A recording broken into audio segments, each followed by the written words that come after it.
প্রচন্ড রৌদ্র, বালু, মরুভূমির বালুগুলো উত্তপ্ত হয়ে গেছে।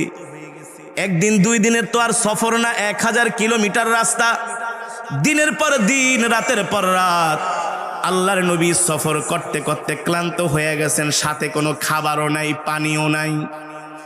রহমাতুল্লিল আলামিন বলেন, আবু বকর দেখেন তো কোনো বাড়িঘর দেখা যায় কিনা, যেখানে যায় আমরা একটু কিছু সময় বিশ্রাম নিব, একটু পানি টানি খাবো।